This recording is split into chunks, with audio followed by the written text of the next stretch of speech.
नमस्कार बच्चों। आज की कहानी है एक किसान की और उसके खेत में रहने वाले मुर्गी और उसके प्यारे बच्चों की।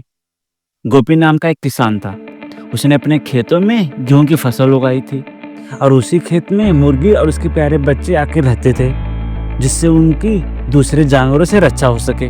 बहुत समय बीत गया, मुर्गी और उसके प्यारे बच्चे हंसी खुशी उस खेत में रहते थे। और जब फसल बहुत बड़ी हो गई तो एक दिन गोपी किसान फसल को देखने के लिए आया और देख के खुश हो गया, क्योंकि फसल इतनी अच्छी थी और उसे देख के उछल पड़ा और बोलने लगा, अरे वाह, कितनी अच्छी फसल हुई है। मैं कल ही अपने पड़ोसियों को बोल के सारी फसल कटवा लूंगा। और यह बोल के वहां से चला गया। यह बात मुर्गी के बच्चों ने सुन ली और शाम को जब मुर्गी खेत में वापस आई तो सारे बच्चे माँ को घेर लिए और बोलने लगे, माँ माँ, गोपी किसान आया था। उसने कल ही सारी फसल को काटने के लिए बोला। वो अपने पड़ोसियों को बोल के सारी फसल कटवा लेगा, इससे तो हम मारे जाएंगे। यह बात सुन के मुर्गी थोड़ी सी परेशान हुई, लेकिन वो बच्चों को किसी तरह समझा के वापस खेत में चली गई। कुछ दिन इसी तरह बीत गया, न गोपी आए न गोपी के पड़ोसी आए।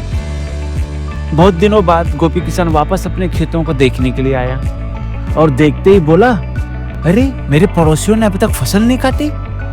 मैं कल ही उन्हें वापस याद दिलाऊंगा कि वो मेरी फसल आके काट जाए। यह बोल के वहां से चला गया। और यह बात मुर्गी के बच्चों ने वापस सुन ली।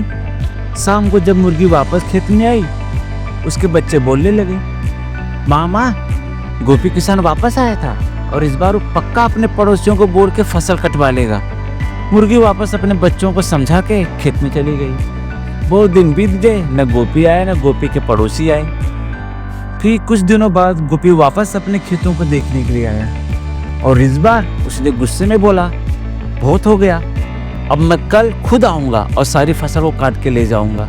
और वहां से चला गया। और यह बात मुर्गी के बच्चों ने वापस सुन ली। शाम को जब मुर्गी वापस आई, उन्होंने बोला, मामा, गोपी किसान कल खुद आएगा और सारी फसल काट के ले जाएगा। यह बात सुन के मुर्गी अपने बच्चों को समझा के वापस खेत में चली गई। दूसरे दिन गोपी किसान खुद आया और देखते देखते उसने सारी फसल काट दी। पूरी फसल कट गई, लेकिन मुर्गी और उसके प्यारे बच्चे कहीं नजर न आए, क्योंकि मुर्गी एक रात पहले ही अपने प्यारे बच्चों को लेके वहां से निकलकर किसी सुरक्षित जगह पे चली गई थी। क्योंकि मुर्गी समझ गई थी कि गोपी किसान ने इस बार फसल काटने की जिम्मेदारी खुद ली है, तो पक्का फसल काट के जाएगा। इसीलिए वह सुरक्षित एक रात पहले ही वहां से चली गई। तो बच्चों, इससे क्या सीखने को मिला? यही कि हमें अपना काम स्वयं करना चाहिए। दूसरों के भरोसे बैठने से अपना काम नहीं होता। ठीक है बच्चों, चलता हूँ, वापस मिलूंगा अगली कहानी में।